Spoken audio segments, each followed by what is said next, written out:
Boys, welcome back to Cigar Sundays. Today we are joined, let me get the cigar car, by Luke Jeffery, otherwise known as Oosh. Funny Vlogman.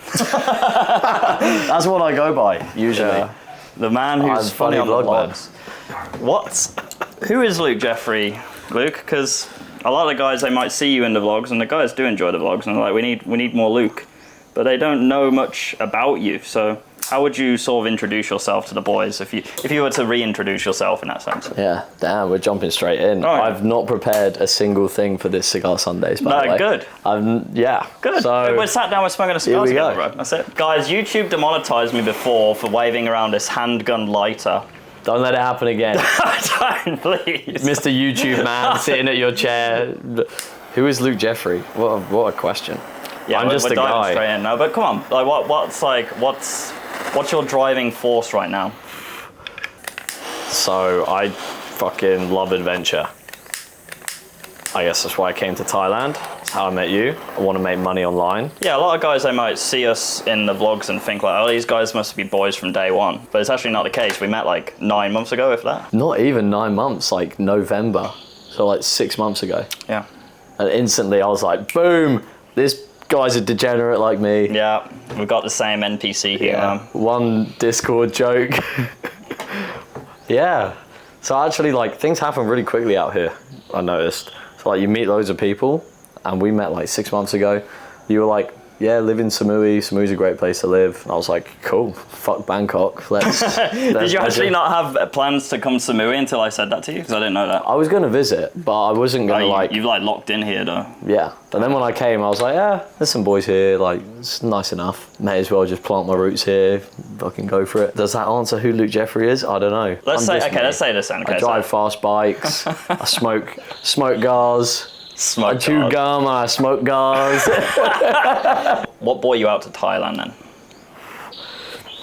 I wanted to travel. For what reason? I had that desire in me to just go see the world and like fucking be out in the world, you know, and just see all the places you can see, do all the things you can do. And so I worked for 2 years after university, and then my plan was to just go backpacking or fucking go traveling, whatever, and just blow all my savings and like then come back to the UK and then get a normal job and all this stuff. And then during those 2 years, I was like, maybe I could make money online, and then I could travel and I could make money, and then I wouldn't ever have to go back to the UK. Crazy thought. Heaven is real. I'm like, fuck, let's try and make this work. So then moved out here. Then 6 months later, here I am, making money online, living the life of my fucking dreams. Yeah, because you came out here with no backup plan, and not even really a clear pathway forward as to what you were gonna be doing. I didn't even have a plan. Yeah. Like, I'd only decided, so I do online sales now. So I only decided to go like all in on this in the end of December, sort of around the New Year time. So I've been in Thailand about 2 months, just sort of trying this, trying that, looking at this business model, figuring like, oh, could I do this for work? There was actually, you can go work in the mines in fucking Australia. You know, it's called fly in, fly out. You can go work in the mines for like 2 weeks straight and get like 8 weeks, and then they fly you back out, and you do that for like a few times. Are you serious? Yeah. So you were literally gonna hit the oil rig? I was, because it's like crazy good money. It's like 1 week you earn $6,000 or something. Holy shit. Yeah. And it's like, not like, they don't give you like a fucking pickaxe or anything. It's like you're operating the machinery to do like large scale like mining operations and shit. Pretty dangerous then if they're paying that much. Yeah. But it looked like fun, you know, you had like your accommodation, meals. It's like a fun prison camp, you know? Like you get paid, it's like fun prison. But you get paid, yeah. Yeah, and you're with your boys and you train all day, and like you can go out to the towns and shit. So like I was really just exploring everything, like, should I do this? Should I do a marketing agency? Should I copywriting? And I was like, I'm a sales guy. I like sales. Let's try to do some sales guy. Back in the UK, you were selling cars. Yeah. So you've got your roots there. I'm sorry. I'm sorry. For what? For selling cars. What are you sorry? No. Like, I think car salespeople get such a bad rep. Oh, do they? Okay, I didn't know that. Yeah, there's like a lot of stigma around like the sleazy car salesman. Oh, is that why that character in The Simpsons exists? What's his name? The broke guy, the super broke car salesman. Fuck, you know what I mean, don't you? I can't remember. Gil. Gil? Right? Is it Gil? I want to say yes. Sleazy Gil. Yeah, but there's like the big stereotype that like, yeah, they'll do anything to sell a car. Okay. And being in the industry, some of it is like that still. Yeah. Like a very small portion. But it's so regulated you can't get away with fuck all now. So damn it. Oh, born too late to scam old people. Oh no. So I worked because I was like, hey, I want to learn sales. I read this fucking book called Rich Dad Poor Dad, and it told me get a job in sales as quickly as possible. So I was like, yeah, makes sense. Does it actually recommend that in Rich Dad Poor Dad? Yeah. Okay. Yeah. It was like everyone should learn sales for any business. It's super important. And this was like one of the first books I fucking read from my like own accord. Let's go back a little bit, because I feel like a lot of the guys, they want to hear like more of the beginning roots, because obviously you've landed here now and you're in an awesome spot. They want to know like how you got there. So like take us through like your journey of like self-improvement. Like what sort of issues were you like fighting and shit, and how did you overcome them and stuff like that? Yeah.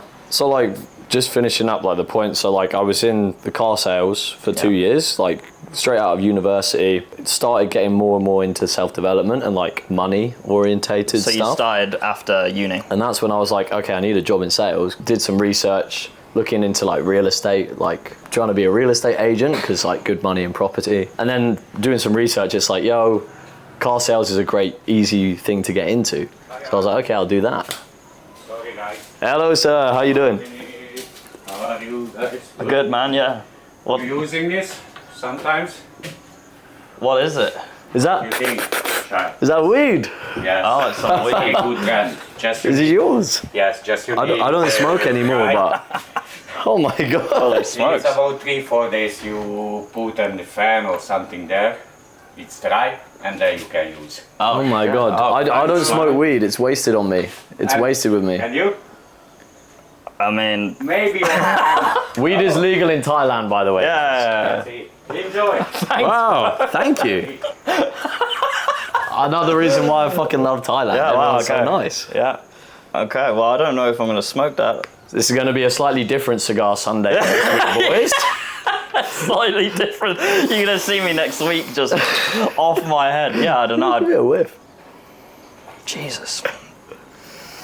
So we got the blicky and now we got the sticky as well. So it's fucking Wow. I don't smoke weed really ever, but yeah. I never smoke weed it'd be anymore. quite interesting with that, wouldn't it? I don't know. We'll see. Either way. That's wild. I was like, what's he got in his hand? This shit's so demonetized, man. Well, Yeah, you might as well fucking wave it around. we may as well just. Fuck's sake. Oh well. Okay, so That's funny. Yeah, Cool. that's my neighbour. yeah, good Giving guy. me some weed. Cool bike. He's got a cool bike, yeah. I don't even know what I was saying. Oh yeah, like get into property, found a fucking job. Car sales, good. Taught me everything I know about sales. Shout out to my mentors, Rick, Carlos, all the boys I work with, awesome. And then after saving up, I managed to save up like over 2 years, like 15 grand or so. And I was like, cool, I can travel the world for ages on this. Got to Thailand, blew through most of it in like the first month in Bangkok and in Phuket. Oh, especially in Bangkok. By the time it was like my birthday rolled around in like March, I had like a few thousand left. And I was like, shit, no, I had even less. Like, fuck. Was this when we were talking about the toasty diet? Yeah. Yeah, we had a meme because Luke was running out of money and he was still trying to get it all together with the sales role stuff. He was just his bank was just going lower. We were talking about like how we should start toasty maxing in Thailand. If you don't know, there's these like 20 baht with 50p toasties from 7-Eleven. Best food ever. It's just full of preservatives. They cook it for you as well. Yeah. You just take out the plastic packet and just give it to them, and it's like, can you please heat it up for me? It's a must try when you're in Thailand, but a lot of people like really gas it up as if it's like so sick, and I've come to realize that it's actually like They are fucking vile. they're actually really dead. You look at the packet, it's just preservatives fucking galore. Oh, there's like 50 ingredients, and it's literally just meant to be bread, ham, and cheese. There's like 50 ingredients on the back. Fucking hell, yeah. I remember there was one night we were working late, and we were like, we can't get any food. And you remember we went to the 7-Eleven, and we got like 8 of these toasties, like the sausage one, the cheese one, the ham and cheese, and we had a little feast that was fucking disgusting. Yeah, you just feel like shit after eating it as well. Yeah. So like, there's always like options to make your money last longer if you're brave enough, if your will is strong enough. Balls, fucking shit coins. No, that's another thing. Yeah. So imagine this: I'm dead broke, and then I got some money in crypto as well. Oh, yeah, this is rough, man. And this is a funny story. So like, I've got like less than $1,000 in my bank account, and I've got around $1,000 like floating around in crypto from like years ago that I fucking still had. So I've taken all that money and I started investing. Smart investments. Investing in all these shit coins. And then there was a point where I had long story short, I fumbled about $30,000 to $40,000, and this was at a point where like that money was like could have like been life changing at that point. Yeah. And like, because like my wallet got drained because I scammed myself, because I was at night just so fucking tired. I was obsessed with the charts. You were staying awake to watch the charts. Yeah, I was like staying up literally. I remember one project launched and I was there staring at the screen for 4 hours. I was broke. And like just watching it, I made some money, but then like fumbled all of it. And like, that's when I was like, fuck crypto.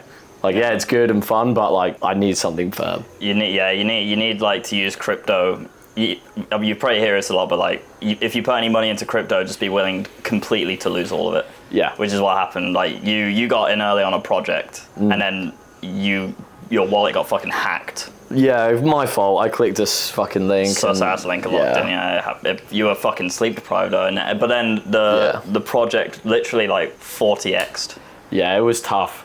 I could have turned 400 quid into, I think it was close to 16,000 to 20,000, but I sold that super early and I fumbled that because I was literally gambling with my money to live on. So like I fumbled that, and then the next one it was like $300 that then went like 50x, and that wallet got drained. This is when base train was just going crazy though. Yeah. It's kind of like dead now. Yeah. So like I'd lost on so many projects. I'd had like 20 losers, and those 2 winners would have sorted it out, but then I fucked them up. Anyway, there is a silver lining to the story. Silver lining is like, I then found a sales opportunity not long after this, maybe a few weeks after. And I guarantee you, if I had that money in my bank account, the fire inside of me wouldn't have been big enough for me to actually take it seriously and be as successful as I am right now.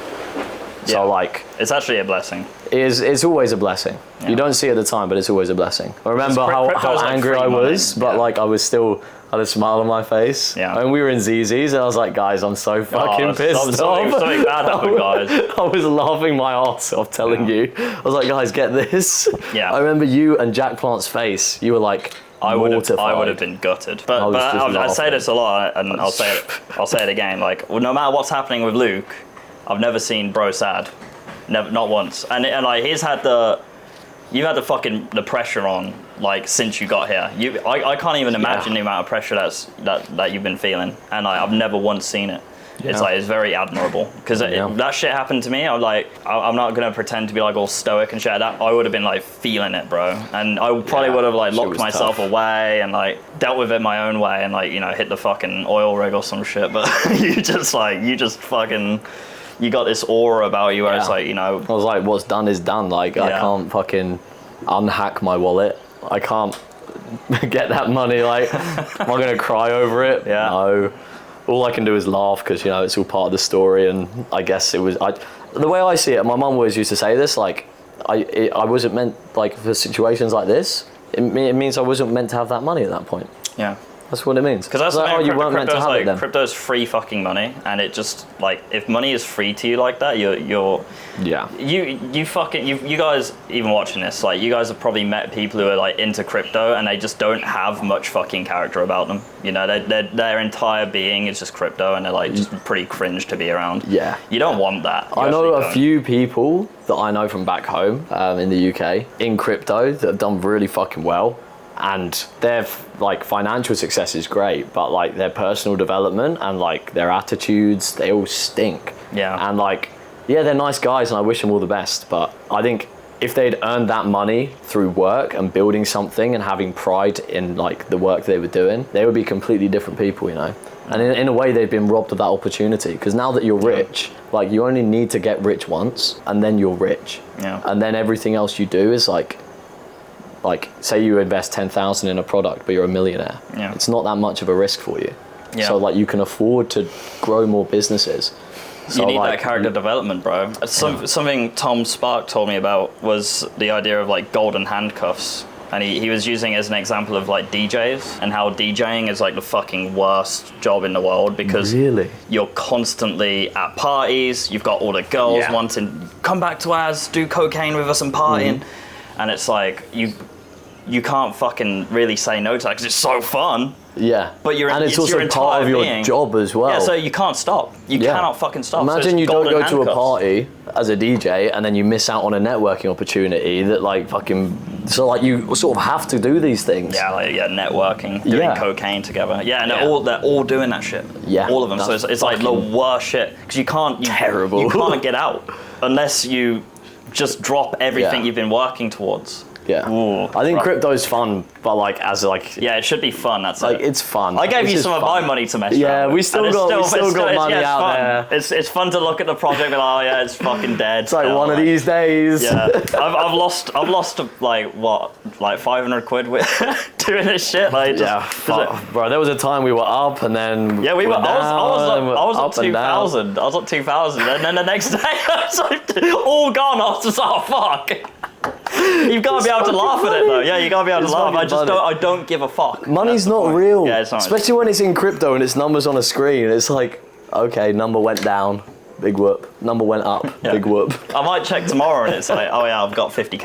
And then it's like, great. yeah, cool. Yeah. Epic. Oh, yeah, crypto's funny. So like, dabbling a little bit of crypto. Did you know I didn't make any money for 6 months when I moved out here? Yeah, didn't not a make fucking penny. any money. And you until were a like, you couple were weeks working ago. offers as well. You were fucking Yeah. working offers and you didn't make any money from those offers, which is crazy. But the way I see it is like nothing is ever wasted. So Yeah, you got valuable experience in character development, bro. Like you Yeah. you were like, when you landed this role with Brian Mark, your bank account was like so close to being fucking sucked dry.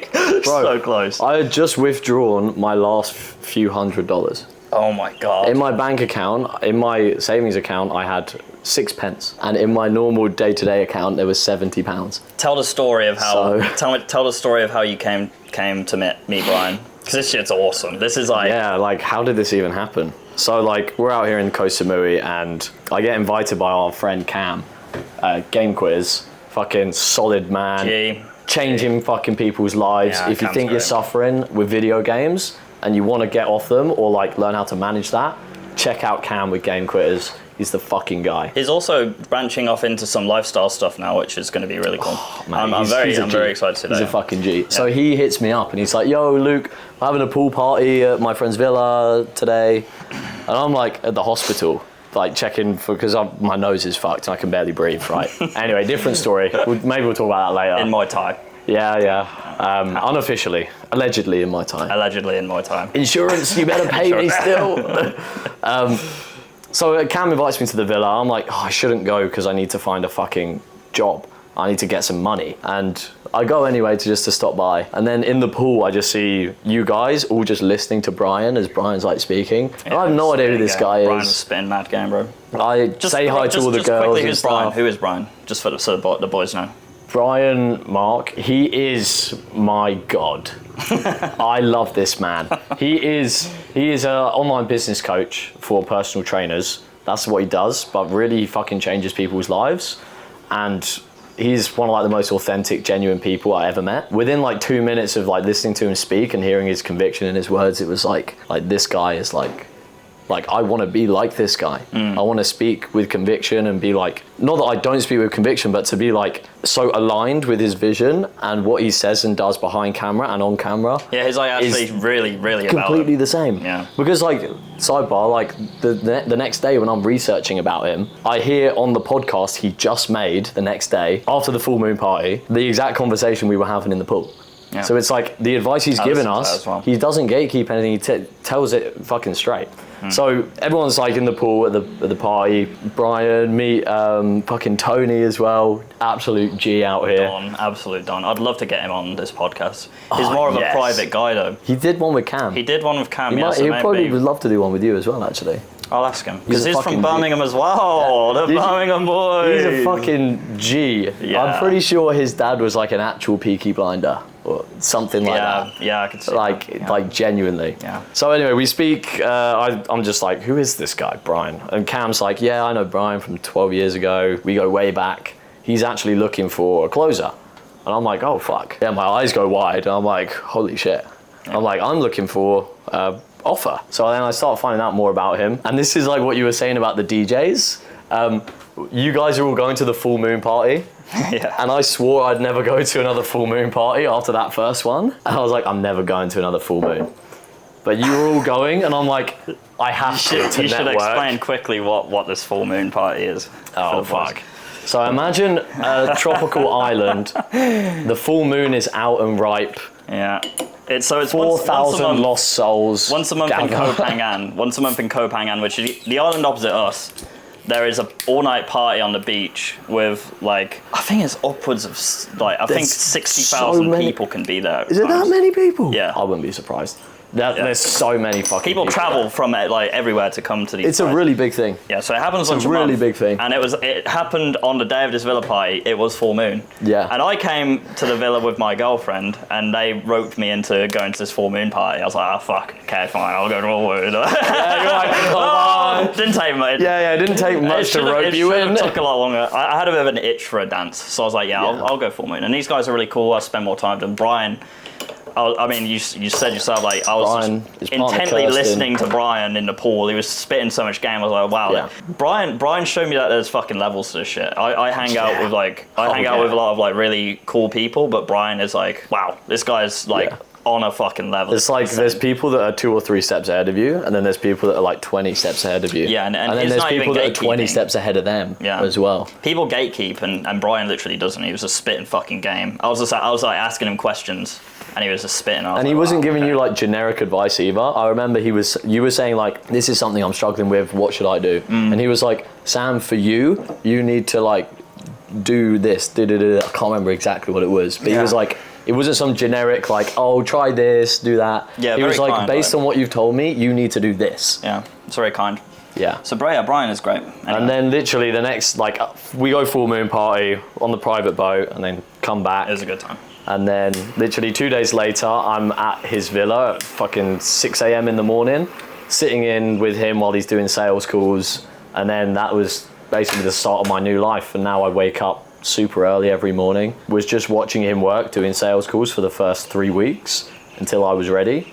And then it's been about a month now almost to the day, where I've been taking all the calls by myself and absolutely killing it. And yeah, things are going well. Feels good. Making some money. I can stay out here. How much money have you made since you started? I don't know if I should say it online.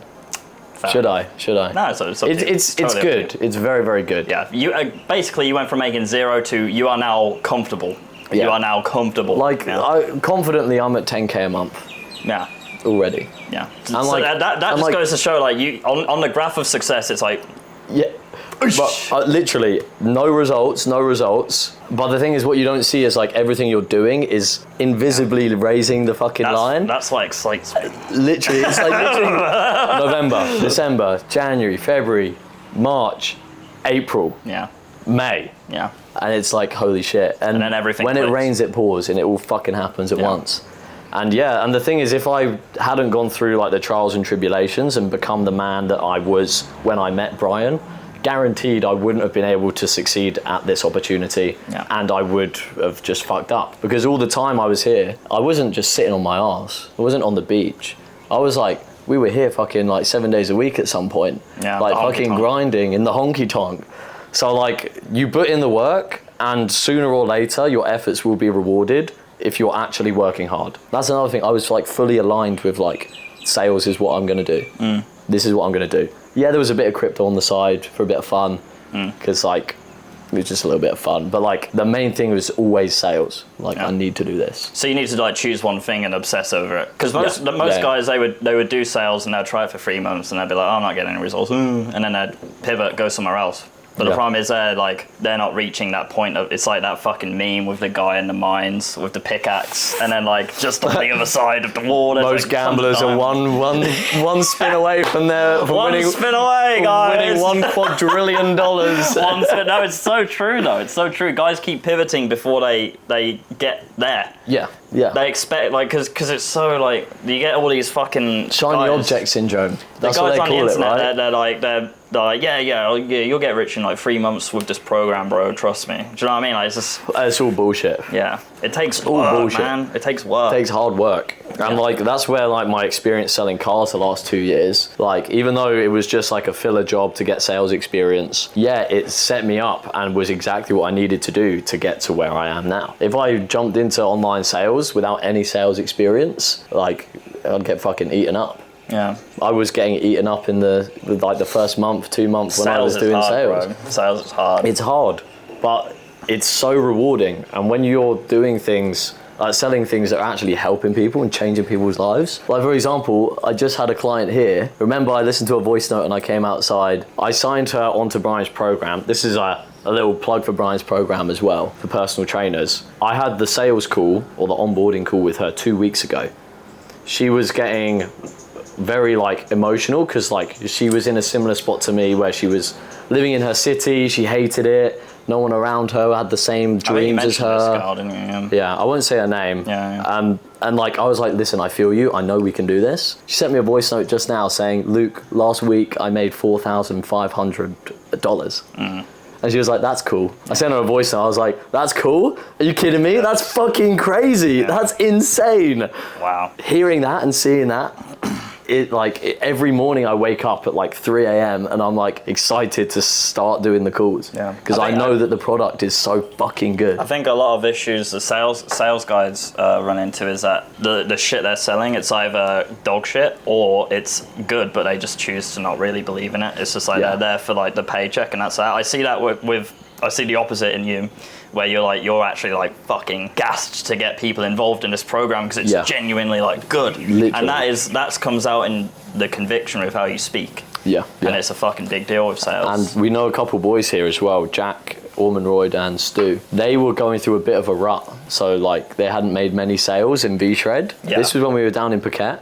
And then I was talking with them and stuff. And we basically came to the realization that like, if you don't even believe in it, like what you're saying, if you don't believe in it, and we were joking about V-Shred being like a scam and like no one likes the guy. It's like, dude, if you believe that and you're going to the sales calls thinking that in the back of your head, no wonder you're not closing deals. It's a big deal. And now since they've come back, they're booking 30 calls in their calendars every single day, 7 days a week. And now they're making like good money and changing people's lives and closing like 4 or 5 deals a day. Because they're like, this shit actually does work. People that work hard with the program, I don't know V-Shred program or whatever, but the people do actually get results if they work hard. And like paying for that is like, you're paying for your health, you know? It's like it's investing in yourself. Like that lady you just mentioned there, like not only has she made 4.5k in 2 weeks, but she now has a blueprint going forward to continually make that money, which is a big fucking deal. Because that can take fucking years upon years upon years of experimenting to fucking figure out, you know? So if you can pay someone to just be like, hey, okay, I'm going to sit down with you now and this is exactly what you do. People don't realize how fucking valuable that is, how much time you save, how much mental energy, stress, saves so much time. I think it was an Alex Hormozy video where he said like, you pay for things in 2 ways, either like with time or money. So like, if you want to get to where someone else is, you can pay them for their time to teach you how to do it. Or you can just trial and error and figure it out yourself. And I feel like, especially online now, a lot of people realize that. But then on the other side of the coin is like, everyone realizes that. So there's so many gurus so many coaches. There's so many people selling a blueprint, selling a strategy. Yeah, I'll get you 20 qualified leads in a day and all of this bullshit. Your offer has to be unbelievable with a great guarantee. And there's so much fucking noise. Yeah, my Twitter DMs are the absolute worst for that. I get so many fucking retards. Like, bro, what annoys me is people who haven't done shit themselves trying to sell, like, the blueprint. Like, bro, you haven't done it yourself. The funniest ones I see... What do you have to fucking teach? The funniest ones I see is, like, an account, even pops up to me. They've got, like, 2 reels and, like, 50 followers. And they're like, yo, man, I'll help you go viral. I'm like, bro, you just made your Instagram account. What the fuck are you talking about? Fucking ridiculous. I had a guy... I help people go viral. It's like, dude, you get 100 views on your reel. You don't know what the fuck you're talking about. I had a guy message me like, yeah, I've done this and this and this. We'll blow up your YouTube channel. I worked with Hamza. I was like, motherfucker, no, you haven't. I've worked with Hamza. You have not.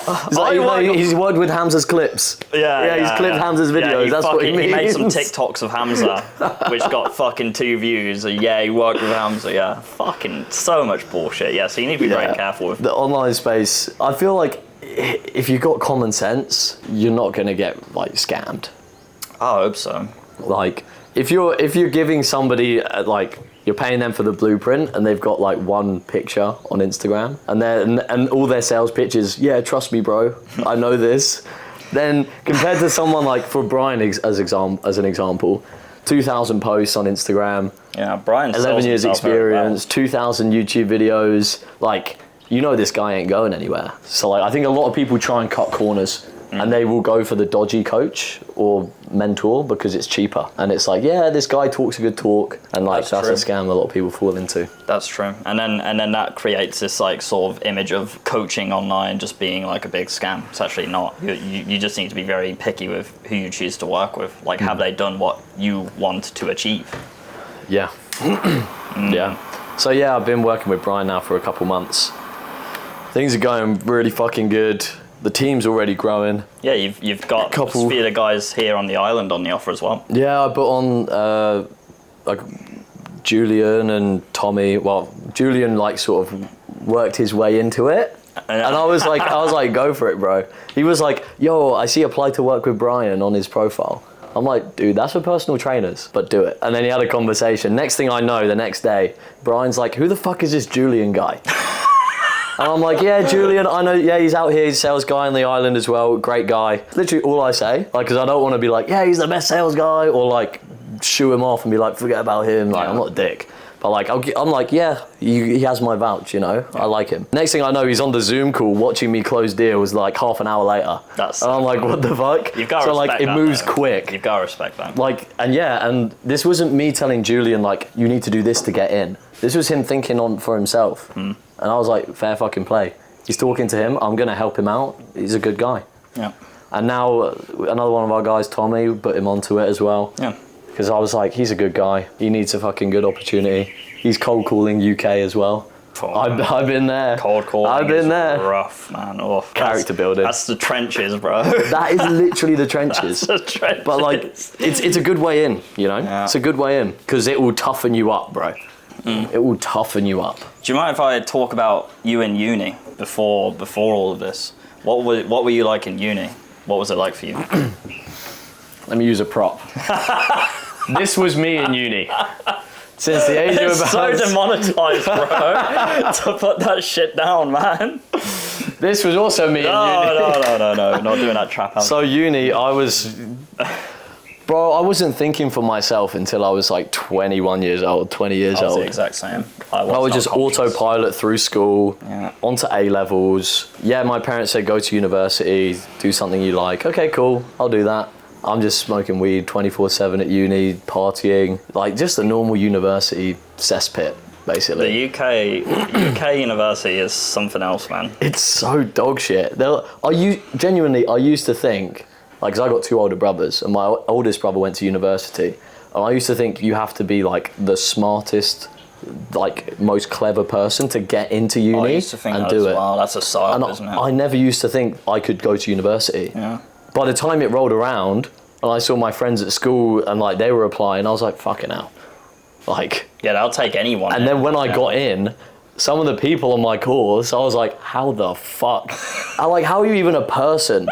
Like, I swear to God, like, if you didn't have fucking a tutorial on how to tie your shoelaces, you'd be doomed, bro. Yeah, Like, they don't pick you with who they take in. It's like a psyop where it's like, yeah, you need to be really Big smart scam. to go to uni. No, not true. They want you in uni. I'm sure it used to be like that, like back in the day, like centuries ago. Maybe, yeah. Like maybe. when it was like the peasants. They wouldn't let the peasants in, but like Yeah, the scholars maybe. and shit. When it was like legit. When it was like you go to university and you learn how to write Yeah. compared to just being a peasant. Yeah, you go to uni now to learn how to do bumps of ketamine in Yeah. club bathrooms. Yeah, literally me. Yeah. Yeah, so university was fun. If I could go back and change anything, I probably wouldn't. Because like I thought about this, because like halfway through uni, I was like, this isn't for me. I'm not going to pursue this degree as a career. What were you doing? It's funny we didn't even talk about that because of how irrelevant uni Yeah, is. it doesn't fucking good matter. degree, yeah. What I were was you doing studying? product design, Yeah, which is like drawing. It's basically like if you're in the UK, design and technology, which is like the exact same shit but at university. So like you make products and you design them and like you do the CAD on the computer and shit. It's good. And there was a few guys on the course that were super passionate, and girls on the course that were super passionate about That's it. good. If you're passionate about shit, that's good. And that was like, I had so much respect for them. Yeah. I was like, shit, you know this is what you want to do, and like you're good at it, and you're putting in work. Fair enough. So respect. Fair enough. That just wasn't me. The issue is the guys who don't know what they're doing, and that's like The issue to is- me that's like most people. Yeah. Maybe that's not true though. Maybe people do have a general, but like I didn't fucking meet any of them. No one knew. There was like 3 kids in my year who was like, yeah, I want to be this, and I was like, okay, cool. Yeah. Everyone else was like, la di da di da. You know what I mean? Like, It's lunchtime. yeah. So like, what the fuck do they do? They just go Bro. to uni for the sake of it. I would say about 5% of my course were actually like all in on this. The other 95% were just like, yeah, I'm here. Yeah. It's like, I like this, I did it at school. So then what else is there to do other than just a bunch of drugs and fucking each other? Yeah, and like the workload, at least for my course, wasn't that bad. And like I could get it done basically pretty easily. Like While high. a few all-nighters. Yeah. Yeah, just Yeah. fucking Drawing pictures, bro. Yeah. Of course I could do that high. Probably did it better high. Yeah. But yeah, so like I spent a lot of time wasted doing that shit. Halfway through uni, I was like, same for me.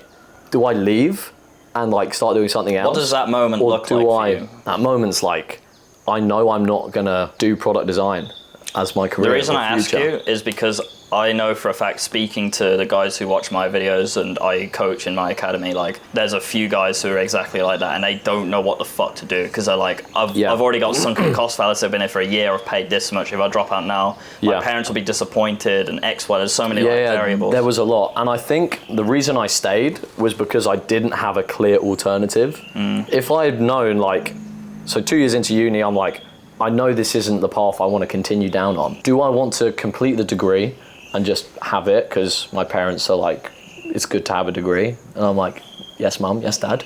Yes, I guess, I don't know. I suppose. If you say so. And or the other option is like, I quit university, move back home and go work in like a supermarket or something.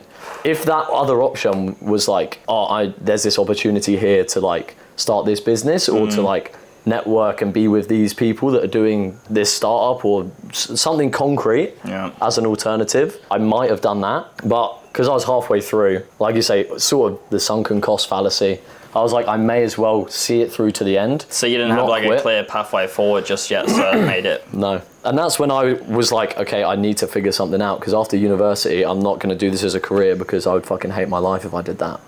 That's when I as soon as I got back from graduation, within a month I had a job and was selling cars and like growing my sales skills. Okay, so quick. I grew in the first year of working that job more than I did in like the first 20 years of my life. Like actually being in the world, working and doing all of that, it exploded my character, my like integrity, what I wanted to do, and I had so much passion. Even though when I started, I didn't know anything about sales, I didn't know anything about cars, I never gave a shit about cars to begin with.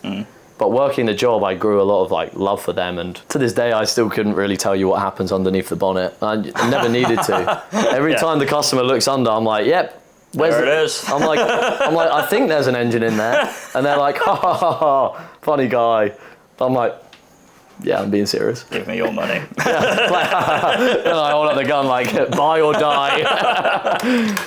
And so my decision was, okay, I'll stay till the end of uni.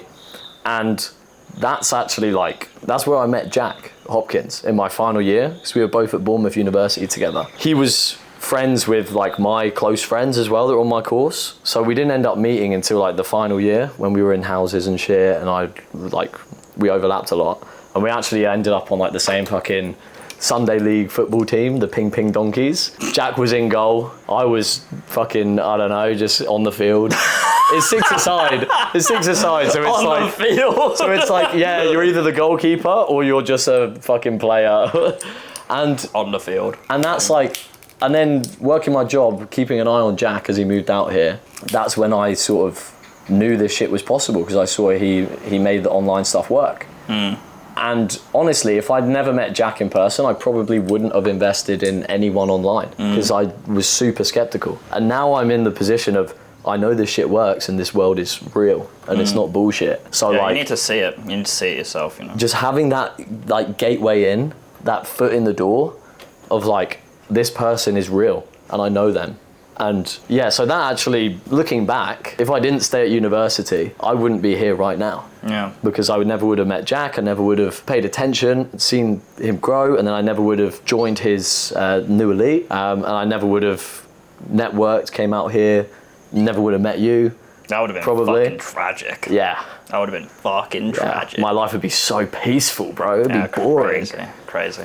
Yeah, so this ties into what we were saying earlier about, everything happens for a sort of reason, and at the time you might not realize it, but things do happen when they need to happen, and everything's sort of a blessing in disguise. That's why I recommend literally everyone listening to this right now to just save up 10k in a bank account by whatever means that you can, and to just fucking come out here, because you'll find that once you see it with your own eyes, it's not really tangible when you look at it on camera. You'll have these beliefs of no, it's bullshit, it's fake, because there's so much fake flexing. I do agree, it's super gay. It's super gay, trust me. People fake watches and the rental cars. Super gay.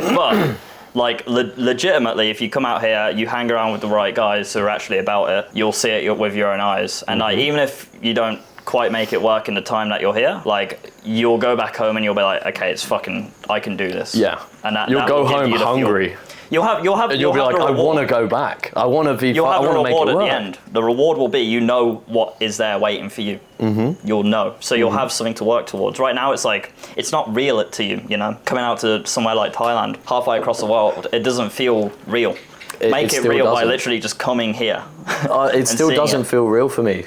Being able to live this life that I've been living the last 6 months, it feels like a fucking dream. Yeah, I don't take enough time to think about that. This is just the beginning as well. Yeah. You've been here for a year and shit as well. Yeah. Or more than. Yeah. So you can literally live your life any way you want. You can do anything. Yeah. And that is whoa. Yeah, what the fuck legit. do I do? A lot of guys they don't have that ability to just book a fucking flight. I don't like it here anymore, I'm leaving. Do you know what I mean? And that is not a good position to be in. But for you to find the motivation to change your circumstances, you do need to see that yes, this shit is real. You can't see it on Instagram Reels. You gotta feel it. You gotta do it yourself. Book that fucking flight, boys. Yeah. Get that 10k, book your flight. And just fucking invest in yourself. Take that risk. Know that you can make it work. Yeah. You fucking can. Because you're literally fucking living proof. Yeah. You were this I'm the close case to study. Yeah. I am. Oh mate, that was a crazy fucking. It still sort of feels. The dust hasn't settled from that situation. Yeah. Where I was literally dead fucking broke. In Thailand. And then that's when I was started having the thoughts of, okay, if I have to go home, how am I gonna make that happen logistically? Okay, I got a backup credit card. I could probably ask my dad to give me some money for the flight back, and that's how I might be able to do it. That's where my mind had gone. How would that have felt? Oh, it would have been fucking embarrassing. You would have been embarrassed. Why? Yeah, going back home, when my plan was to go out and make this work, and to be a man of my word, and then have to come back knowing that I didn't make it work. It would have been. I would have felt disappointed, because being out in 6 months, I should have been able to do it in that time. I think ultimately I wouldn't have let that eat me up though. If I did have to go home, I would have been okay, I went there, I did this. Time to change things up. live at home for a bit, figure something out so I can go back to that life that I know is possible. Fuel. Yeah. Fuel Yeah. me back up and be like, fucking, let's make it happen. That would have, like, if that was me, I feel like that would have fueled the fuck out of me. Like, oh my god, okay, this shit's real. I was this close, I was close. But Yeah, fucking edging. I'm so close. I'd just be thinking, like, okay, what do I need to do different? Slight differences that I could do to make this shit work. Yeah. Maybe I could have fucking worked harder. Maybe I could have done this or that. How's your cigar? It's good. What you smoking? Romeo. Oh, Romeo Julieta. Fat Romeo, bro. Look at that. Damn, I like that. Yeah. I got a little Partagas, one of my favourites. I don't think I've had one of those. Oh, you should. I probably They're have so had good. one of them. I think I've given you one. I think. Yeah. Maybe. I'm not really picky with my cigars. I should get more into cigar culture. Yeah. You'll put anything in your mouth, mate. Yeah. You meet so many cool Thailand's people out here so as well. good. You just meet so many cool people. Yeah. Like I was just watching. I've never met a bad person out here yet. Yeah. Like everyone's such fucking cool, good vibes. Yeah. Nice guy. I was watching. We had him on Cigar Sundays before. Temmy's. He did a series on his YouTube channel reacting to his own boxing fights. I've not seen this. I fuck with Temmy, bro. Temmy's so cool. Same. Everything Temmy does is sick. I fuck with Temmy. Temmy's a G. Yeah. Meet so many Shame cool he used to people. play Smite. I love that. I love that about him. I never would have fucking guessed. No, I was shocked when I heard that on the podcast. Did you play Smite? Yeah, a little bit. No way. Who little did you bit. play? I remember there was like a big ice yeti guy that did like Yamir. a wall. Yamir. Yeah. He was my first main, bro. Yeah. Oh my god. When I remember started him. playing, I played him, like only him, for like literally 6 months. Yeah. Bro, that game was so goofy. Yeah, it was a goofy icon. I was League of Legends, you know. But yeah, Temmy is a fucking guy. I actually had a call with him the other week just to like catch up. I was really? like, how's the UK? How's the appointment setting business going? Yeah, I hope I see him again sooner rather than later. Yeah, he's gonna come out again. I'm pretty sure. Good. But he's absolutely killing it now. He's like doing events, meetups for his community. Yeah. All over the country. Like he was telling me he was going to Birmingham, then Manchester, then London, then back to Birmingham. Yeah. All doing like he's growing something amazing. Yeah. Alpha setters. Oosh. Yeah, and Absolute killers. that's legit as well. They're actually fucking alpha as fuck, bro. Yeah. They're just beating the shit out of each other. Yeah. Smoking cigars. That's Yeah, it was fucking cool. I look at the stories and I'm like, yeah, maybe I should do some of that, bro. Even though I'm like so deep into what I'm doing, like, yeah, I'll be an alpha setter. Yeah, Why it's not? fucking good. I just want to be it's involved. fucking I won't do appointment setting. I just want to be I involved. just want to be there. Go to the Like, dinners. it's fucking good fun. It's like it comes down to that idea of brotherhood that is hard to find in the world right now, isn't it? Yeah. It's like you see all these communities and shit, especially with school now as well. All these communities of like masculine brotherhood and shit. Yeah. It's like there are so many out there, but like which are the fucking good ones and which are the fucking? I think Temmy's legit as fuck, and so I also love how he's Christ pilled as well. Whenever someone tells me they're like religious, I immediately trust them so much more. Yeah. I fuck with Temmy. Yeah. Good fucking guys you meet out here. So good. Have you ever been bullied? Have I ever been bullied? Yeah. Big ass nose, 5'8", a fairly abrasive personality, and could be quite blunt. Yeah, I've been bullied a little bit. How was that? But like, I never really thought of it as bullying in terms of like in school you'd have some kids that would just get it constantly because they would never give it back and stand up for themselves. And I was always quite good at like trying to give it back to some degree as well, to like stand up for myself. Right. Because I was like, I'm not a fucking bitch. Yeah. Like, even when I was like a little gamer playing Minecraft, people were taking the piss out of me for that. I was still like, fuck you, you know? It's like, fuck you. I like Minecraft. Minecraft's cool. Minecraft's cool. See, I had that issue where I was like kind of psyoped into believing like, yeah, just be the bigger man, bro. Just walk away. That fucks you up. Oh, it's not worse advice than that. Just the absolute worst advice of all time. Yeah. Turn the other cheek. Yeah, just be like- the bigger man, bro, no. and just continue to have your self-esteem slowly chipped away over numerous years and have a Yeah. mental breakdown in college. And yeah, bro, bigger man. Literally, yeah. Mental health, you know, be the bigger person. Yeah, what don't a let load it of get to you. shit that is. Oh my god. Yeah. So I never said I was like, I wouldn't say I was like bullied, But I went to an all boys school, so it was more like banter, and I sort of like you said, like just sort of keep to yourself, keep to your own sort of groups, and really I would like float around most of the groups and shit, and like I was You're just a free spirit. Yeah, I was like a fucking lone ranger kind of. You're a very charismatic person. You're a very like you're a social butterfly. Yeah, you're a social butterfly. Like you're a very charismatic person. You're like, but not naturally. not like, naturally. It's not interesting. naturally. Because I would say you do a very good job of bringing out like my social side to me, where I sort of default into being a bit more introverted and like not speaking to people as much, you know. But you're a very like open book. How does someone learn that? So like when I was young, I would be too anxious to like knock on my friend's door, my neighbor's door, to like get them out to play. When I was like 10, 11. Really? 12. Yeah, I wouldn't fucking do that. I was like a scared little boy, you know? So like, it's something that I really wanted to improve on. And I remember watching a lot of YouTube videos on like, you know, tips and tricks to be more charismatic and, you know, how to be cool and all of this stuff. Alpha and there's some, and like, How to be the rare charisma on command and shit like this. Yeah, I quite and like there's a lot of good information out there. Yeah. And you don't want to just rely on like, use this conversation starter, because then it's like, You're a robot. yeah, you do the conversation starter, they answer, and then it's back on useless. you, and you're like, fuck. It's like, when I go from here, like, let me pull up my phone for the next questions. So really, it's understanding like what a conversation is, like really understanding like people will always have something to offer you, a new perspective, a new experience that is very, very interesting and something that you've like never heard before.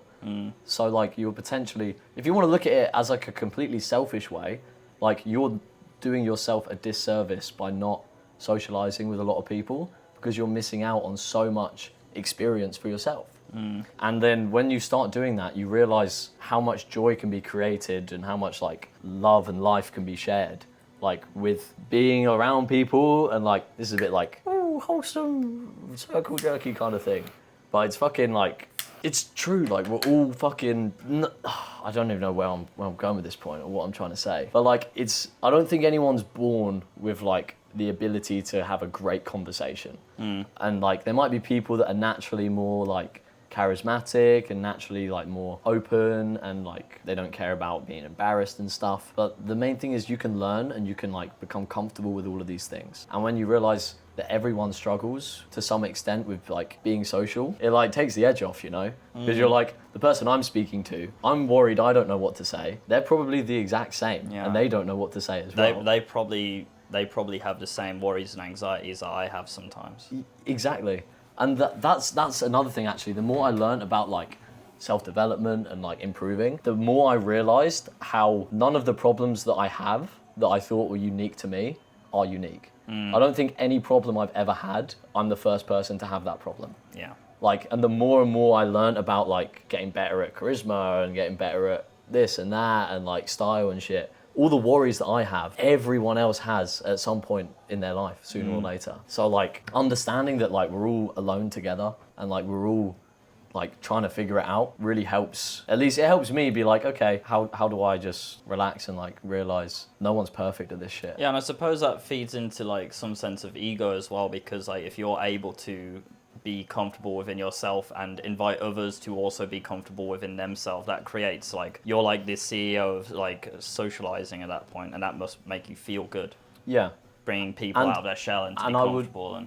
I would always make an effort to try and do this, especially in like group settings and stuff. I'd always try and bring someone into the conversation that's being like quiet or their voice hasn't been heard. Yeah. Or maybe they've tried to jump in, but someone's over-talked. Like someone's like talked over them and shit. Then someone repeated their joke and then everyone laughed. Yeah. And like just to try and like just like redirect the conversation, like ask them like, oh yeah, what do you think, bro?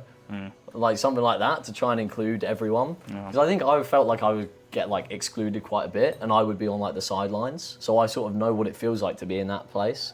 And how I would have loved someone to like bring me in and like get me talking in the group, for example. And yeah, and like overall, like if you're hanging around with the right people, then they care about what you have to say. you know. Yeah, and I found that just hanging around you makes me more social. You have that effect on me, and Yeah. I am like you don't have a choice around me.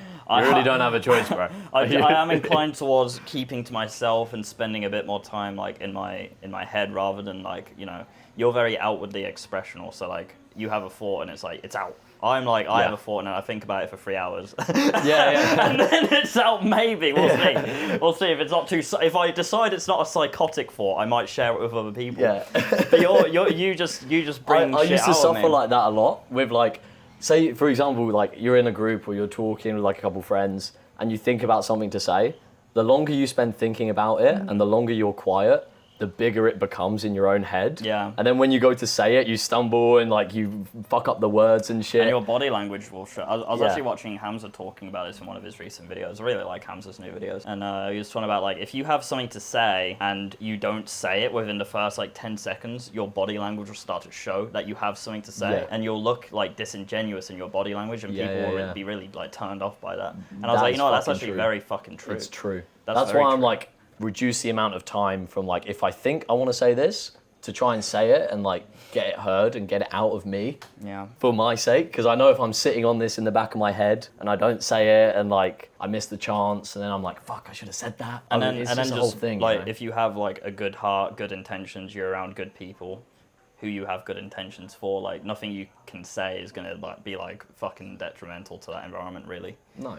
Even So- if you say the wrong thing, like I've said the wrong thing in my life many fucking times. Yeah. I've said some downright devious, destroying things, and I'm still friends with people afterwards. And like you can like, because like I said earlier, no one's perfect. We're all trying to figure it out. We're trying to like make each other laugh. We're trying to connect with each other. Sometimes you overstep a line and you cross a boundary, Yeah. and like you just got to put your hands up and be like, "Whoa, sorry, I didn't mean to like piss you off when I Yeah. made And that then joke." that boundary's like set then, and it's like, okay, cool. Yeah. You understand. And then the relationship's stronger because you know where and you both stand. you become one step closer to understanding this person. Yep. And then you can like actually connect with them. Yeah. Effectively. And then when you understand them, you can bring them down. you can become Machiavelli. You can go Machiavellian on them. Keep your friends close and your enemies closer.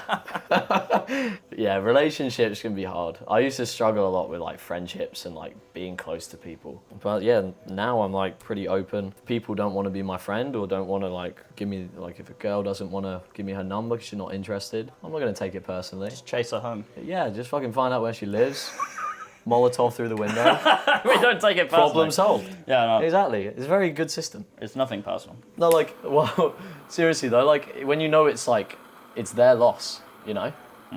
If you're, and that comes from being happy with yourself and being confident in yourself, which is like the hard thing to do. And it's not like, okay, I'm now confident in myself, the next 50 years are easy. It's like, how do I maintain the confidence and my assurance in myself? How does one build up that confidence in the first place? Because I assume you didn't have it from the start. It comes from, I would say, figuring out sort of who you are, what you value, what you'll stand for. How do you do that? Well, say for example, we're talking and you say a joke that oversteps a line and it hurts me emotionally and I'm like upset. Then I know like, okay, that's something I'm not going to take. So in the future, if I don't call you out there and then, in the future I know that that's something that I don't like and I'm not going to let But that affect my going life, from like the know? baseline, like, are you comfortable within yourself? Like, how do you build up that self-confidence to actually begin that journey? Rather than like... So even if you, so like you don't have any friends at this point and shit like Yeah, that. no, not even talking about anyone else, just like literally Yeah. yourself. Yeah. How did you do it? I don't know. It's just been like a very long process of a lot of things. Like doing things that you like for example, video games. I like them. And that was like, okay, I'm confident, like I like video games. I'm fairly good at them. I have fun. That's the sort of, that's a level of self-confidence you can like build upon. I don't know. It's hard. How do you go from literally 0 skill points in anything to then actually like level up and become a good human being? Yeah. I mean, fucking religion is a good place to start. I was raised Christian, so there's probably a lot of influence Really? from I that. didn't know that. Are So, you still like, Christian now? I definitely believe there is God. I would say I'm probably more leaning into Christianity, but I haven't dedicated enough time to like see where I fit in terms of like what religion I want to subscribe to. The Bible, I see it as like life lessons, and like the parables are like how you live a good life and how to be a good person. And when you align and you have your integrity and your morals, and there's things that you know are right and things that you know are wrong, and you always act with integrity, that will build up self-confidence in you, because you know that like you do the right thing. And like whether it's a good outcome or a bad outcome, if you do the right thing and you know it's right based on all the information you have, then you will still have the confidence that, okay, it didn't work out, but I was confident that was the right thing to do at the time. So have you not had like a stage of sort of conscious self-improvement where like you're consciously trying to improve your life? Or are you more like, I've just been doing things which I believe to be right, whether the outcome is good or bad, and that's gotten you to this position now? I think I've always had that, of like always doing the right thing and trying to steer clear of doing like the wrong thing that I know is wrong, you know? Just to be like a good person, because like it's better to do the right thing than the wrong thing, right? It's better to be good than bad, right? Yeah. And I would say like I have spent a lot of time on YouTube when I was younger doing the self-improvement stuff, learning. There's like those case study videos where it's like, oh, this is Chris Hemsworth's body language in this interview, see how cool he is because of these things, and sort of understanding human behavior and shit and human psychology. So there wasn't like a phase where I was like, okay, the next year I'm going to work on this or that. It's like I want to just sort of easy going, like improve as and when I sort of need to and shit. So you've not so much had a conscious stage of like, fuck this, shit needs to change for me. It's more just been like a passive journey in a sense. Passive in the sense of like the self-improvement. Like it's side of always things. been a thought in my mind. Yeah. But it's not been like I need to do this and become this person right now. Interesting. And like it's sort of been like a slow burn, I guess. What's the lowest point in your life that you've been, would you say? The lowest point. Yeah. Oh my God. Holy shit. Lowest point, there's a few. I remember once we were, this fucking sucks. I made an incredibly bad joke about one of my friend's recently deceased mothers. And we were drinking and like we were playing one of those games where it's like, it's like sort of Cards Against Humanity. Edgy game, like some edgy shit. Yeah, where it's like, and everyone's saying, oh yeah, don't hold anything back, be deep, make deep jokes. And I overstepped the line. And I made an incredibly bad joke that actually ended the whole games night right there and then. Damn. And I felt fucking awful. And immediately I was apologizing and shit. And like I realized like shit. The thing is, I'd entered the answer because we were playing it on our phones. I'd entered the answer, and then because I was getting a bit worked up because I was drunk and I was losing. And I was like, I'm funny. Yeah, I'm funny. Like, Come on, I'm funny. Like, I've not got many points, but I know I'm funny. Yeah. Let's go all out. And I make this joke, and as soon as I click send, and I'm like, fuck. I'm like, shit. That was deep. That was a very deep fucking joke. And then that was definitely a fucking low point in my life, because I was like, holy shit. How have I gotten, like, how did I think that was a good idea?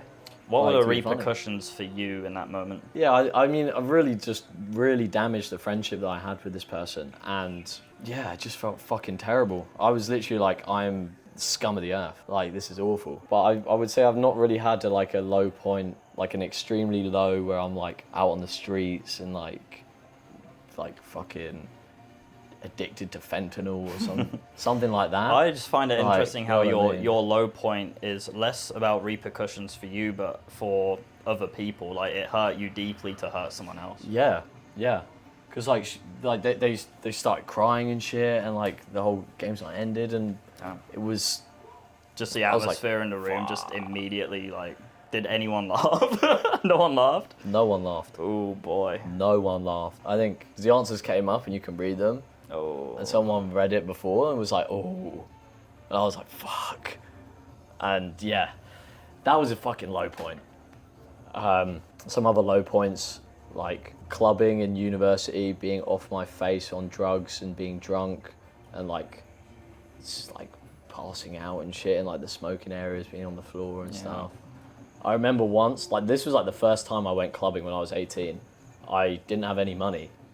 And I was just taking drinks off the side, and like they called it minesweeping, where you go around. Jesus, you did that? Because minesweeping, you might be good or you might hit a bomb. Yeah. And like I ended up probably spiking myself, and I'm getting the bus home with my two friends, and I can't find my fucking bus card to like tap in. So while I'm looking for it, I end up falling asleep on the bus, and I'm 18. I'm basically still a kid. I wake up in central London when the bus is just terminated, and I'm like, I come to and I'm just stepping off the bus, and I'm like, what the fuck? I see a homeless guy here in front of me. It's like 6 a.m. and I'm like, what the hell? I check. I've lost my phone. I've lost my wallet. I've got like £6 in loose change in my pocket, and I just have a vague idea of where I am in central London. I'm like, fuck. And I walk to the train station, and I'm like distressed. There's like fucking tears in my face. I'm like, fucking, I don't know what's going on. Like, I've lost my phone, my wallet, everything's gone. I'm like, I need to get home. And I'm talking to like the cashier to like buy a ticket. I'm like, I don't know how, I live here. Can I get a train from here? Is this the right place? And like this Jamaican lady overhears, and she's like, she pays for my ticket. And she's like, darling, just get home safe. And like that act of kindness, like made me fucking tear up. And I was like, fucking thank you so much. And I fucking scurried off, so like they didn't see me like start crying and shit. Because I was like, holy fuck, this is a low. And then I end up getting on the train. I fall asleep on that train as well. You're not learning your lesson, bro. I fall asleep on that train. And I missed my stop. Oh, for God's sake. So then I'm like, fuck, where am I? Okay, hop off, change platform, go back the other way. I'm like, stay awake. Yeah. Okay, I'm at Sutton. I'm like, okay, I know where I am now. I can walk home. Wow. Walk home for like 45 minutes, an hour. And my parents are pulling out of the driveway to like go to church or some shit. And go to church is crazy. I know, and they're like, they roll down the window, and my mum's quite funny, and she's like, oh, you have a good night then? She's like quite like, she's quite like relaxed and like easygoing and shit, and like, she's like, oh, you had a good night? I lean over, I put my arms on like the window, and I'm like, I don't have my phone, I don't have my wallet, I don't have any money or my Oyster card. Oyster card's a bus pass. And they both look at me and they're obviously like distressed. They're like, what the fuck just happened to Luke last night? Yeah. And they're like, just go inside, sleep, like, we'll talk later. That was like the first night of clubbing I ever fucking did as well. Oh my God, bro. Fucking... That was a lesson to be learned that I didn't learn. I'm trying to think my first night clubbing. So that was a low point, fuck. My first night clubbing was like, I was like 22, really late. That is quite late for the Very UK. Late. But yeah, I had like really bad anxiety, so I didn't fucking leave the house for a long time. But then I was sort of on my self-improvement journey. I was working with Hamza, friends with Hamza. Hamza was like, Sam, you should try and make some friends. I was like, well, I don't know how to do that. Yeah, so shit. I just messaged some friends from school to see what they were like doing, and I was... And were these friends from school? Were they just like people you sort of knew from school? I would say they were the closest I had to friends at school. But at the same time, it was kind of like, I feel like if in the right circumstances, if it served them to sort of kick me in like a mental sense, then they would, for the sake of like the social hierarchy. I know it sounds very autistic, but you know what I mean. Like you're the punching bag. Yeah, exactly. Yeah. So we're sweet when it's just us, but then like in groups, it's like I just feel very like disassociated. But yeah, these are the closest people I had friends, and I sent them a message. I was like, you know, it'd be cool to hang out, and they were like, yeah, you know what, we were thinking about you as well. Let's go out. I was like, okay, cool. So we go to a bar, have a few drinks, chill. That's chill. But little did I know, because I was very like ignorant, like when we were out, we went out a few times before I went to a club with them. And like this whole time they were like going to the bathroom and doing ket. I didn't know. They was doing drugs, like hard drugs. Just and naive little Sam is I was I was having a great time. Some friends, friends. Finally a way in. And they're just doing fucking drugs in the toilet and shit. It's like, fuck, okay, well. Yeah. But then, you know, one day, we're actually at a club. This is the first time going to a club, and it's like the most normie club in the UK, Pop World. I was going to say Pop World. It fucking was Pop World. Yeah, it's Pop World. It's like entry to clubbing, and I was there. I was having a great time, singing Taylor Swift, having a ABBA. dance. Yeah, that good old white girl stuff. Yeah. And then they were like, oh, Sam, you know, you should try a pill. It's really good fun. Good, you know, try a pill. And I was super against drugs, but I guess, I don't know, this is like new to me, like new friends, like, oh yeah, fine, I'll try it. Yeah, I'll try it. It'd be cool to experience it at least once, you know. Did it. It was unbelievably amazing, as it would be, because it's just a pill which is designed to just release as much serotonin as possible. It was the fucking best night of my life, technically, you know? Yeah. But I remember leaving the club, everyone would look at me in the club and immediately like, you're rolling. And I didn't realize like why they said that. It's because my eyes were just out of my skull and I was just so happy. On cloud 9. I was just hugging everyone, amazing. And, left the club and like, I had been picking at like my hand the entire night out of anxiety, and my hand was just bloody. Just dry blood all over my hand. Fuck. I didn't realize it because I was so fucking happy. I was like, oh shit, okay, well that's kind of crazy. But that was my gateway, and then I just started to, and like, I was like, oh yeah, I'll do that again. That was fun. Yeah, that was great. Yeah, wow, I fucking felt amazing. What can I improve for next time? Yeah, take another one, take another few. Exactly. So I continued doing pills, and then eventually it's like, oh, Sam, you know, we're doing ket. Start doing ket. And it's a very slippery slope. You very quickly go from someone like, yeah, I'm not doing drugs, to wanting to feel included with your new friends, and end up doing like fucking ket in I mean, even just going to the cinema, they were doing ket. And it's like, that's what? crazy. Yeah. That's crazy. I watched Venom 2 on ket. What the fuck? Like, I don't think I had like, I don't know if we had any times together where they weren't doing drugs, and that kind of makes me sad. Shit. Yeah, I didn't realize it, but these were like, this is not friendship to me, because you're just sharing the same drugs, literally drugs, you know. Yeah. It's the same shit with video games. If you're just playing video games with people and it doesn't go beyond that, these people aren't really your friends, and that's such a shame. Yeah. But but with video games it can be, which is beautiful. Like, I know a lot of my close friends back home are from like playing League and my best Discord friend and Yanis, stuff. my dead friend. Your dead friend Yanis. May you rest in peace. He's still alive, we joke about Yanis, because every time I mention Yanis, it's like I'm talking about him as if he's dead, but it's just like he's not in Thailand. But my friend Yanis. I genuinely thought he was like gone the first few times, and I didn't want to bring it up. No, it's just like we used to play CS together, and we're such great friends. So it is true. That is true. You can get these rare, but most of the time, like with drugs, it's like you're just there, like you're there to do drugs, you know, and you don't give a shit really about the other stuff. Yeah, it's a shame, such a shame. But like with making friends from video games, like I found I was only playing League like towards the end, the last couple of years, was because that's like where I could socialize, and I didn't have the people around me where I could go see them every day.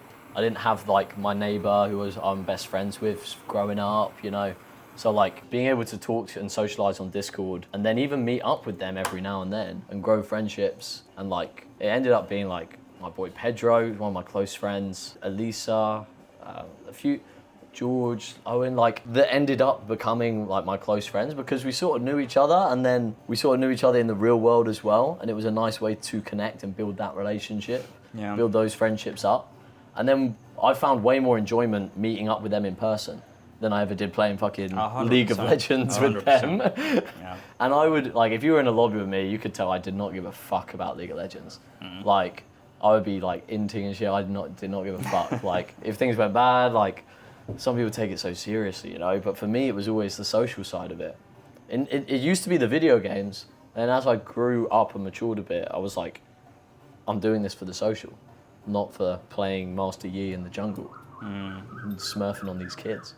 Yeah, it's a shame. I hope my friends who I used to go out and do drugs with are doing better nowadays. I hope they've like found a different pathway.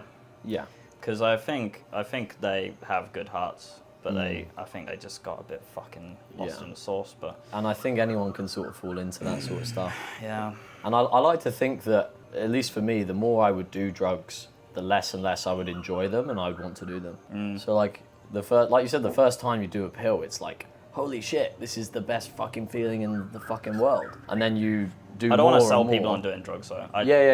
No, seriously, guys, don't even touch that shit. Because honestly, the best case scenario is you do it and you like it. Okay, that's bad because now you want to do it again. Or you do it and you don't like it and it's just a regretful experience anyway. There's no like upside to that. Yeah. You don't need to experience this. Like, you really don't. I think. See, I sort of disagree. I think some people will have that like innate desire to try these things, and I don't think there's anything wrong with trying and exploring everything that the earth has to offer. Slippery slope. But the thing is, like, you need to be incredibly careful because, yeah, you're feeling amazing right now. The trade-off is your body's gone into overdrive. You started producing way too, as a pill, for example, you're producing way too much serotonin that the next week of your life after that's worn off is going to be one of the most depressing weeks of your life. So shit, yeah. And because your body is like, you're trading all of your fun in the future for fun right now. Listening to some fucking drum and bass that you're not even going to remember in the morning. And like, at least for me, the more I did drugs, the less and less enjoyable they were. And the more I wanted to not do them. Like, the more I smoked weed. That's good. I don't think fucking everyone has that though, because a lot of people, I think most people do that. I think a lot of people do have, but like you're saying, they sort of end up trapped in the social circle. Yeah. And that's like the thing that holds them together. And if they stop, then they're just by themselves and they lose all their friends. You know what I mean? Yeah. So it can be very difficult. And some people do fucking fall down the rabbit hole and it scales up. And gateway as a term, is fucking real. Yeah. Like going to weed and then harder stuff, and then you end up fucking shooting up heroin in a fucking kid's playground at 4 a.m. Jesus. And like you're monging out. I haven't seen anyone reach that stage, but fuck me. Yeah. So drugs are very, very fucking, in my opinion, very bad. If I could go back and not do them, I wouldn't do them. Knowing what I know now and being the person I am now, if I could go back and speak to my younger self, I'd be like, it's no point. You wouldn't do it? No. Because Luke, it's going to hold you back. You're going to become a person that you don't like on them, and it's going to be a waste of time. Yeah. Because then you're going to have to battle coming off of them and not wanting to do them and shit. And nothing's real when you're on that shit. Like I look back and I'm saddened by the fact that a lot of the experiences I had with my friends were just like they were seemingly fake. Like do they actually value me and love me like they said in the smoking area on a pill, or like because when they're not on the drugs, oftentimes they're not able to actually fucking like express that, So it's and like, because they're so low because they're off the drugs as well. Because they're not on a pill, so they're fucking depressed. Yeah. And then they're trapped in that cycle of, I need to do more to get back to baseline happiness. Yeah, it's rough. And for me personally, when I was smoking a lot of weed, I would be going to parties and I'd be unsociable. I'd be sitting in the corner doing nothing, just fucking monging out, zoning out, asleep. I was not the person I wanted to be on it. On any of this stuff. Yeah, I think we'll call it quits now because it's got suddenly very windy here. It's quite weird. The atmosphere's like just completely we started talking about drugs and the sky's gone grey and it's starting to rain. God just got very angry, so boys, don't do drugs. Luke, thank you so much for fucking coming on. It's been a pleasure. It's been a long time coming. It has, yeah. I've been wanting to have you on for a long time. We'll have to do it again. We should do it more often, man. I want to have like repeat guests on, so yeah, we should definitely do it. I want to just fucking chill. Deep dive into your trauma. Oh, we could do that if you want. Yeah, that'll be good fun. Trauma for trauma. Yeah, just trauma dump for the Cigar Sundays. Cigar Sundays with Luke Jeffery, trauma dump. Trauma dumps. Yeah, so you can expect that, guys. But life is good, man. Yeah, life is happy. Life is what you make. Yeah, it's been good. I hope these fucking ramblings are useful. Yeah, I've enjoyed the conversation. I think a lot of people nice to be here. Will find a lot of value in that. Thanks, bro. Sweet, brother. We're shaking hands. I know the camera doesn't work, but I love that you looked at the camera as well as you said that. Yeah, it's fucking deep wired into me. Take care, boys. Time to smoke this weed that we got for free.